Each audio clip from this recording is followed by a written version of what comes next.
கலையாத கல்வி, குறையாத வயது, கபடு வாராத நட்பு, கன்றாத வளமை, குன்றாத இளமை, கழுவினி இல்லாத உடல், சலியாத மனம், அன்பு அகலாத மனைவி, தவறாத சந்தானம், தாழாத கீர்த்தி, மாறாத வார்த்தை, தடைகள் வாராத கொடை, தொலையாத நிதியம், கோணாத கோல், ஒரு துன்பம் இல்லாத நல்வாழ்வு. துய்யனின் பாதத்தில் அன்பு உதவி பெரிய தொண்டரோடு கூட்டு கண்டாய், அலையாடி அரிதுயிலும் ஆயனது தங்கையே, ஆதி கடவுரின் வாழ்வே, அமுதீசர் ஒரு பாகம், அகலாத சுகபாணி, அருள்வாமி அபிராமி தாய். அபிராமியோடைய அருளால் உங்கள் அனைவரையும் சந்திப்பதிலே பெரும் மகிழ்ச்சி. இந்த பதிவு ரொம்ப அர்த்தமான பதிவு. யாரும் மிஸ் பண்ணாமல் இந்த பதிவை பாருங்கள், முழுமையாக பாருங்கள்.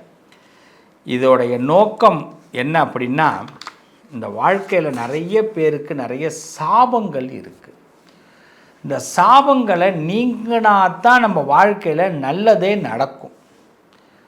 இந்த சாபம்லாம் நீங்கணும்னா நிறைய பரிகாரம் செய்யணும்னு சொல்கிறாங்க. அதெல்லாம் அவ்வளோ பரிகாரம்லாம் வேண்டாம். சிம்பிளான பரிகாரத்தை சொல்லித்தரேன். உங்கள் எல்லாருக்கும் சிம்பிளாக பரிகாரம் சொல்லித்தரேன். அதை செய்யுங்க. அதுவே உங்கள் சாபங்களை நீக்கிடும். முக்கியமாக என்னென்ன சாபத்தில் மனிதன் சிக்கி கொண்டிருக்கிறான், எந்த சாபத்தில் அவன் சிக்கக்கூடாது அப்படிங்கிறத நான் சொல்கிறேன். முதல்ல சில சாபத்துக்கு விமோச்சனம் செயலால் மட்டும்தான் நடக்கும். நம்ம சில சாபத்துக்கு மட்டும் விமோச்சனம் தானாக நடக்காது. அது நம்ம ஏதாவது பண்ணினா தான் நடக்கும். இன்றைக்கி பல குடும்பத்தில் வருமானம் இல்லாமல் தவிக்கிறாங்க. நம்ம பல குடும்பம் நல்ல வாழ்ந்த குடும்பம் வீழ்ந்து போய் கிடக்கு. நல்ல லட்சக்கணக்கு கோடி கணக்கில் கல்யாணம் பண்ணி வைக்கிறாங்க. பிள்ளைங்க பிரிஞ்சு இருக்கிறாங்க. சீக்கிரம் விவாகரத்து ஆகிடுது. என்னங்க பிரச்சனை? என்ன நடக்குது உலகத்தில்? கொஞ்சம் யோசிங்க. ரொம்ப கோடிக்கணக்கில் செலவு பண்ணி, லட்சக்கணக்கில் செலவு பண்ணி ஒரு பிஸ்னஸ் ஆரம்பிக்கிறான். கடைசியில் பூட்டிட்டு வரான். வேறு ஒன்றும் அவனால் பண்ண முடியல. கடன் தொல்லை தாங்க முடியல. புருஷன் பொண்டாட்டிக்குள்ளே நிம்மதி இல்லை. பேருக்கு வாழ்கிறான். வீட்டுக்குள்ளே 2 கட்டில் போட்டு வாழ்ந்துக்கிட்டு கிடக்கிறான். படுக்க நிம்மதி இல்லை, சாப்பாடு நிம்மதி இல்லை, வியாதி அதிகமாக இருக்குது. ஆஸ்பத்திரி போகக்கூடாதுன்னு நினைக்கிறான். ஆஸ்பத்திரியிலே வாழ்க்கை முடிச்சுக்கிறான். காசு பணம் சம்பாதிக்கணும்னு ஆசைப்பட்டு எதையாவது 1-2 ரூபாயை சேர்த்து கஷ்டப்பட்டு சேர்த்து வச்சு எவன்கிட்டையாவது ஒட்டு மொத்தமாக கொடுத்து ஏமாந்து போகிறான். மன நிம்மதிங்கிறது என்னங்க இது? என்ன வாழ்க்கை? எதை நோக்கி நம்ம பயணம் போகுது? எதை நோக்கி இன்று பயணம் போகிறது? இதை முதல்ல நம்ம தெரிஞ்சுக்கணும். இதுதான் எல்லாருக்கிட்டையும் இருக்கக்கூடிய பெரிய கேள்விகள். அதில் ரொம்ப முக்கியமாக சில சாபங்கள் தான் நம்மளை துரத்துதுங்க. அது என்னென்ன சாபம்னு தெரிஞ்சுக்கிங்க. அதை எப்படி தீக்கணும்னு நான் ஒவ்வொருத்தவங்களுக்கும் சொல்கிறேன். ஏன் இந்த சாபம் வந்ததுன்னு ஒவ்வொரு ராசிக்கும் தனியாகவே சொல்கிறேன். முடிவாக நான் அதுக்கு பரிகாரமும் சொல்கிறேன். எஸ், உத்தரவு. முதல்ல பாருங்கள், பெண் சாபம். பெண்கள் உங்கள் வீட்டில் பெண் சாபம் இருந்ததுன்னா அது துஷ்டங்க. அதுக்கு பெரிய கஷ்டமே அந்த பெண் சாபத்தினால நம்மளால் நிம்மதியே இருக்க முடியாது.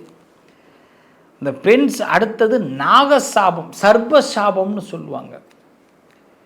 சர்ப சாபம்னா பாம்பு சாபம் மட்டும் கிடையாது. பாம்பு தொடர்பான சாபம் மட்டும் இல்லை. இது பித்ரு தோஷம் போல இது ஒன்று சாபம். இது எப்படின்னா, நம்ம பேசுகிற வார்த்தைகள் சர்ப்பமாக பாவிச்சிடும். என்றைக்கோ எங்கேயோ ஒரு வார்த்தையை விடுவோம், அது நமக்கு இந்த சாபமாக மாறிடும். அடுத்தது இறந்தவர்கள் சாபம். பெரிய கடுமையான சாபம். செத்தவன் சும்மாவே சாக மாட்டேங்கிறான், எதையாவது ஒன்று பண்ணிட்டு போயிடுறான். இந்த 3 சாபத்தை முதல்ல நம்ம கடந்துட்டோம்னா நம்ம வாழ்க்கை நிம்மதியாக இருக்கும். அதை எப்படி கடக்கலாம், அதுக்கு என்னென்ன பரிகாரம் அப்படிங்கிறத நான் தெளிவாக எல்லாமே விவரமாக சொல்கிறேன். பாருங்கள், நிச்சயமாக இது ஒரு யூஸ்ஃபுல்லாக இருக்கும். இந்த பதிவுக்கு பிறகு உங்கள் வாழ்க்கையில் நான் சொல்கிறத மட்டும் செய்யுங்க. ரொம்ப சிம்பிளாக செய்யுங்க. கண்டிப்பாக உங்கள் வாழ்க்கையில் 3 சாபங்களும் விலகி உங்கள் வாழ்க்கையில் ஒவ்வொரு ராசிக்காரர்களும் நிம்மதியாக இருப்பீங்க. இது வரைக்கும் உங்கள் வாழ்க்கையில் என்ன தடைப்பட்டிருந்தாலும், எது விளங்காமல் இருந்தாலும், ஏன்டா வாழ்க்கையில் எனக்கு நிம்மதியே கிடைக்காதாடா அப்படின்னு நினச்சிருந்தீங்கன்னா கூட அந்த நிம்மதி ஆண்டவன் ஏதாவது ஒரு வழியில் அதை கொடுப்பான். இதை கேட்குற உள்ளங்கள் எல்லாருக்கும் நிச்சயமாக நிம்மதி கிடைக்கும். நம்புங்க. வாங்க பார்ப்போம். பொதுவாக கடகராசிக்காரர்களுக்கு இந்த சாபங்கள் எங்கே உருவாகும், அது சாபத்தோட விளிம்பு கண்டுபிடிக்கிறது எப்படின்னா, அம்மாவை கோவப்படுவோம். பெத்த தாய் மீது பயங்கரமாக கோவம் வரும். பெண்கள் மீது கோபம் வரும். இந்த கோபம் எப்போ வருதோ, ஒரு பொண்ணை பார்த்தாலே கோபம் வரும். பொண்ணுக்கு பொண்ணே கோபம் வரும். தாய் மீது கோபம் வரும். இந்த கோபம் வருதுன்னா நமக்கு ஏதோ ஒரு சாபம் இருக்குதுன்னு அர்த்தம். நம்ம எமோஷனலை மீறிடுறோம். நம்ம நிலையை மாறிடுறோம். அப்புறமா நம்ம சொல்லுவோம், கடகராசிக்காரவங்கெல்லாம், நான் ஏன் அப்படி நடந்துக்கிட்டேன்னு தெரியலைங்க, நான் ஏன் அப்படி எனக்கு நடந்ததுன்னே தெரியலைங்க, நான் ஏன் அப்படி பேசினேன்னே தெரியலைங்க அப்படின்வாங்க. அதுதான் நம்மகிட்ட சாபம் ஜாதகத்தில் இருக்குங்கிறது அர்த்தம். அப்படி இருந்தால் அதை விளக்கிக்கணும்.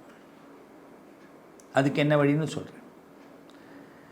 பொதுவாக கடகராசிக்காரர்கள் தன்னுடைய தாய் மற்ற பெண்களை காயப்படுத்த வேண்டாம். அப்படி அவங்க காயப்படுத்துகிறாங்க அப்படின்னா கூட நீங்கள் அவங்கள பெரிதிப்படுத்த வேண்டாம். சார் அவங்க காயப்படுத்தினா நான் என்ன பண்ணுறது? அவங்கள பெருசுப்படுத்த வேண்டாம். அவங்கள ஒரு எப்பயுமே பார்த்திங்கன்னா சாதாரணமாக இருப்பான். அவனை நம்ம தான் ரொம்ப பெருசுப்படுத்தி உயர்த்தி விட்டுருவோம். அவன் நமக்கு பிரச்சனையாக போயிடுவான். இந்த முன்னோர்கள் சாபம் நமக்கு இருக்குன்னா அதிகமான தாக்கும். இந்த முன்னோர்கள் சாபம் இருந்ததுன்னா இந்த அதிகமாக தாக்குறது தான். தாயை திட்டுறது, பெண்களை காயப்படுத்துறது, இதெல்லாம் நமக்கு முன்னோர்கள் சாபம் இருந்தால் நடக்கும். நாகசாபம் இருந்ததுன்னா குடும்பத்தில் எப்போ பார்த்தாலும் ஒரு சிக்கல் இருந்துக்கிட்டே இருக்கும். நமக்கு ஒரு விஷயம் முடியும்னு நினைப்போது முடியவே முடியாது. அப்படின்னா நாகசாபம் இருக்குன்னு அர்த்தம். நல்லா கவனிக்கணும். தோஷம் வேறு, சாபம் வேறு. அப்போ ஒரு நாகசாபம் இருக்குது அப்படின்னா குடும்பத்தில் ஒரு சிக்கல் இருந்துக்கிட்டே இருக்கும். ஒரு முடிய வேண்டிய விஷயம், சார் நாளைக்கு காலையில் முடிஞ்சிடும்னு நினச்சி ரொம்ப முயற்சி பண்ண அதை நான் முடியல, இப்போ சாபம் இருக்குது. அதே மாதிரி பார்த்திங்கன்னா சில நேரங்களில் நம்ம சந்திக்கிறது இந்த முன்னோர்கள் சாபத்தினால பார்த்திங்கன்னா, இறந்தவர்கள் சாபத்தினால மன வருத்தத்தை அதிகமாக சந்திக்கக்கூடியவர்கள் இந்த கடகராசிக்காரர்கள். சார் நான் எவ்வளவு நல்லது பண்ணாலும் என்னை யாரும் ஏற்றுக்க மாட்டுறாங்க சார். சும்மா பேருக்கு என் முன்னாடி சிரிக்கிறாங்க, ஆனால் நான் போன பிறகு என்னை தூட்டுறாங்க சார். ரொம்ப மன வருத்தமாக இருக்குது சார். நான் பண்ணுறதெல்லாம் மறந்துடுறாங்க. நான் நியாயமாக ஒரு கேள்வி கேட்குறேன், ஆனால் அந்த கேள்விக்கு அவங்கள்ட்ட விடை இல்லை. உடனே அதில் அவங்க கோபப்பட்டு என்ன கோபக்காரன்னு பேர் எடுக்க வைக்கிறாங்க சார் அப்படின்னு இந்த கடகம் பேசுவாங்க. இதுதான் கடகம். நீங்கள் 2 விஷயம் நான் சொல்கிறத கொஞ்சம் கவனமாக கேளுங்க. உங்களுக்கு என்ன சாபம் இருந்தாலும் சரி, அது தீரணுன்னா முதல்ல அதிகமாக யார் மீதும் பற்று வைக்காதீர்கள். பொருள் மீது பற்று வைக்க வேண்டாம், புகழ் மீது பற்று வைக்க வேண்டாம், ஏன் உறவுகள் மீது பற்று வைக்க வேண்டாம். இதெல்லாம் உங்களுடைய வீக்னஸ். யார் மீது நாம் பற்று வைக்கிறோமோ லவ் அதிகம். லவ் தான், கடகம்னா லவ். ஆனால் அது பற்றுனா என்ன, ரொம்ப பாசம் வச்சுட்டோம் அப்படின்னா நம்ம கண் மூடி தெரியாமல் நம்ம என்ன பண்ணுவோம், கண்மண் தெரியாமல் கண் மூடி கொண்டு பாசத்தை வைப்போம். அதை முதல்ல தவிர்த்துருங்க. அமாவாசை தர்ப்பணம் கண்டிப்பாக கடகராசிக்காரர்கள் அப்பா அம்மா இல்லாதவங்க செய்யணும். முக்கியமாக அப்பா இல்லாதவங்க அமாவாசை தர்ப்பணம் செய்யணும். இது பெண்கள் என்ன சுவாமி செய்யலான்னு கேட்பாங்க. கண்டிப்பாக அமாவாசையில் விரதம் இருங்க. அப்பா அம்மா இருக்கிறாங்க சாமி, நானா கடகராசி, இந்த பிரச்சனைலாம் எனக்கு இருக்குது, நான் என்ன செய்யணும் அப்படின்னா, அமாவாசை அன்னைக்கு ஏழைகளுக்கு அன்னதானம் பண்ணுங்க. கடகராசிக்காரங்க அமாவாசை அன்னைக்கு தண்ணீர் தானம் பண்ணுங்க. தண்ணி வாங்கி கொடுங்க, மோர் வாங்கி கொடுங்க. இந்த சாபமெல்லாம் விலகும். உண்மையிலேயே நீங்கள் என்றைக்கு தெரியுமா உச்சநிலை அடைவீங்க, இந்த சாபம்லாம் விலகுதுன்னு உணர முடியும்? ஆன்மீகத்தின் மீது ஈடுபாடு ஏற்படும், முருகன் மீது காதல் ஏற்படும். அப்போ இந்த சாபம்லாம் விலகிடுச்சின்னு அர்த்தம். ஒன்றே ஒன்று, இந்த உலகம் என்ன உங்களுக்கு என்ன கற்றுக் கொடுக்கும் தெரியுமா? என்ன கற்றுக் கொடுக்கும்? எதையும் விட்டுறதா நல்லது அப்படின்னு கற்றுக் கொடுக்கும். விடுவதை கற்றுக்கொள்ளும். எதுவும் வேணாம் போட, பணமா வேண்டாம், பேரா வேண்டாம், அன்பா வேண்டாம், மனுஷனா வேண்டாம், எல்லாத்தையும் விட்டு விலகு மனசு எப்போ ஏற்படுதோ அப்போ அந்த நல்ல பாடம்.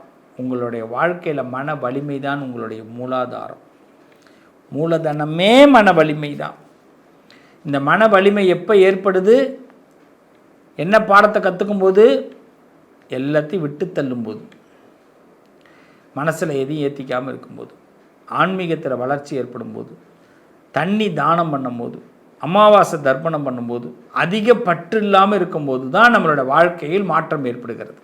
இப்போ இதையெல்லாம் கடகம் இப்போதிலிருந்து ஆரம்பிங்க. கடகராசிக்காரர்களுக்கு எல்லா சாபங்களும் விலகும்.